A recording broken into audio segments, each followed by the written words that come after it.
JP Morgan is moving into the next phase of its AI strategy, unveiling a new blueprint that could make it the world's first AI-powered bank.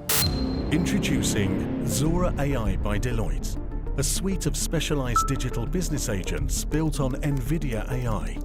These intelligent agents can help your teams execute work and bring clarity and depth to your inquiries, improving your productivity, saving your organization time and cost. It's been revealed Deloitte used artificial intelligence to prepare a report to the federal government's Department of Employment and Workplace Relations. The department spent $440,000 on this report, which contained errors and a made-up quote from a federal court judge. Deloitte has now issued a partial refund. Deloitte submitted a $250,000 report to the Australian government that cited non-existent academic papers and completely fabricated federal court judgments. The report was about cracking down on overly generous government welfare. The irony writes itself. Here's what happened. Deloitte used AI to produce the entire thing, then skipped the fact-checking part and just submitted whatever the AI generated. Got caught immediately because AI loves confidently making things up. But the beautiful part? Deloitte wasn't embarrassed about using AI. They proudly announced they were investing $3 billion into it. The problem was, they hadn't bothered to check if any of it was real. This is the same company that charges other businesses hundreds of thousands of dollars for strategic advice, and they're getting beaten at their own game by the technology they're selling. Management consulting firms like McKinsey, Bain, and BCG bring in billions annually from corporate clients who hire them for advice on running their companies. That advice ranges from expanding into new countries down to who to hire as CEO. The theory is, these firms handle these cases all the time, so they give workable advice based on experience from other companies. That's the pitch anyway. In reality, the bulk of actual work gets delegated to junior analysts fresh out of college.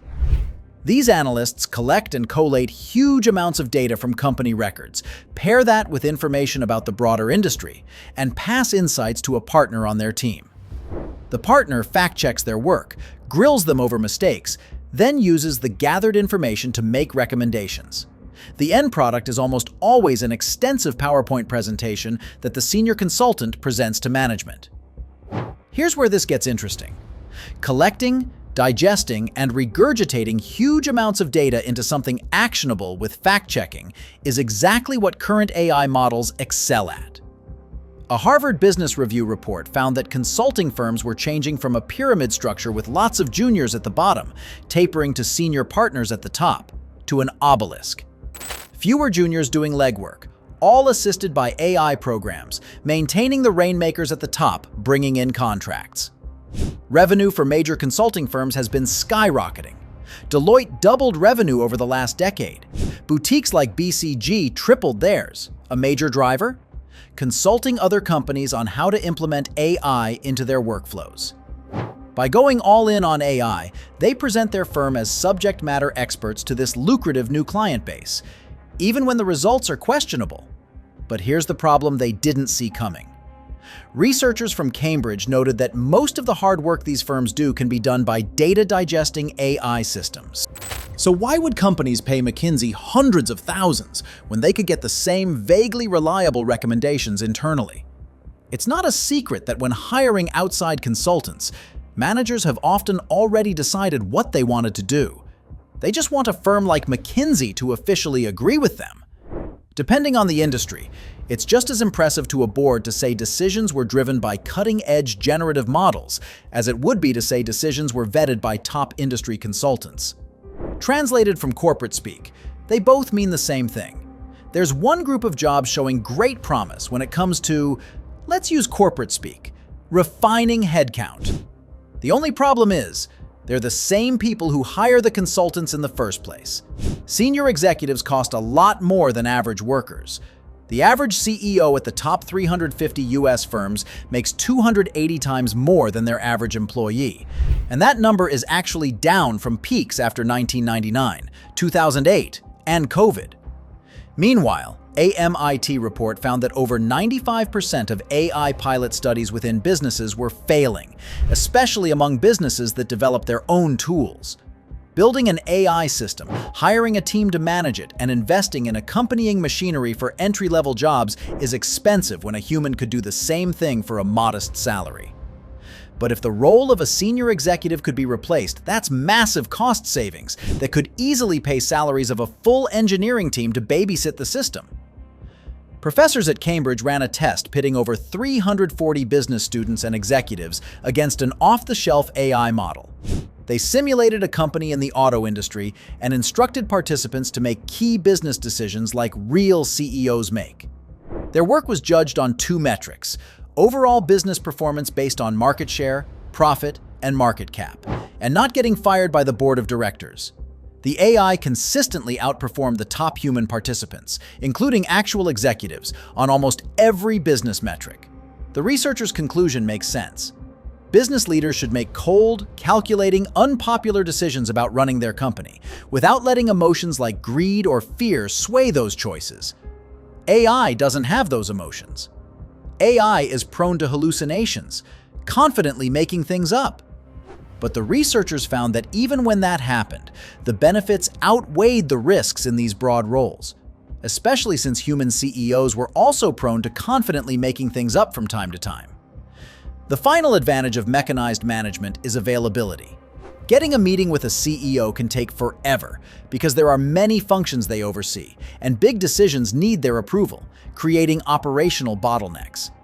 A well-run piece of software could be available to approve or deny requests around the clock, eliminating that bottleneck or increasing bandwidth of a smaller management team. But there's a problem. To comply with regulations, public companies are legally required to have a principal executive officer, principal financial officer, and principal accounting officer. These need to be actual humans, so the SEC has someone to hold accountable if the company operates illegally. You can't send an AI to prison. And unless they're actually sentient, they don't care about being turned off. That doesn't kill the idea completely. There are plenty of other leadership roles that can be replaced outside these official designations. The pragmatic solution is making smaller teams of executives do the work of many with AI help. A Harvard study on over 50,000 participants found this is basically what was happening. Management structures were flattened. The leadership that remained could simultaneously fill multiple roles while being more available to clients and subordinates. Sounds great, except for three problems. First, the study was only done on people in tech roles who naturally understand these programs and their limitations better. Second, companies will likely see research like this, not understand it, and use it as an excuse to give someone previously working one job the workload of 3 people with a ChatGPT subscription as compensation. The bigger problem is, if this trend continues, it'll roll out on middle managers first, seriously hampering career progression. If someone above you leaves, the business could promote you, or they could give an existing manager a small pay bump to absorb that role. To be clear, businesses already do this all the time.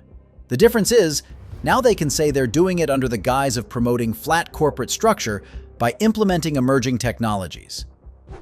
As for CEOs themselves, the Cambridge study found AI excelled at maximizing business performance, but really sucked at not getting fired by the simulated board. Not because they were anti-robot, because AI was great at hyper-optimizing variables during regular operations, but terrible at accounting for black swan events like a simulated COVID disruption. The solution the researchers proposed was obvious. AI systems can act like autopilot for a business. They can handle regular operations during normal times and monitor far more data than any single human could. But in times of crisis, it's still good to have a real human at the helm. This seemed obvious to corporate executives reviewing the study, but that may have been because it was their own jobs on the line. The exact same thing could be said about almost any job being augmented by AI, but for some reason, decision makers aren't as receptive to the same conclusion when it's not their jobs.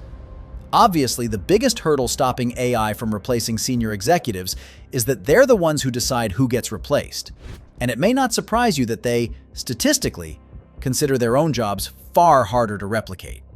In a survey by IBM, they questioned 3,000 global C-suite executives across 20 industries and 28 countries. About 3/4 said entry-level positions were already seeing AI effects that will intensify in coming years. but only about a fifth said the same for executive or senior management roles. Here's the disconnect. When questioned separately about specific business functions, 97% said employees in procurement and over 90% in risk compliance and finance were already being replaced or augmented by AI. But only about 3/4 said the same for customer service roles, so either they don't know that finance and compliance are generally more senior roles than frontline customer service, or there's a major disconnect between who they think they can replace and how they're actually going to replace them. The people most excited about using AI to cut costs just discovered they're the easiest to automate, and the only thing protecting them is that they're the ones holding the decision-making power. For now.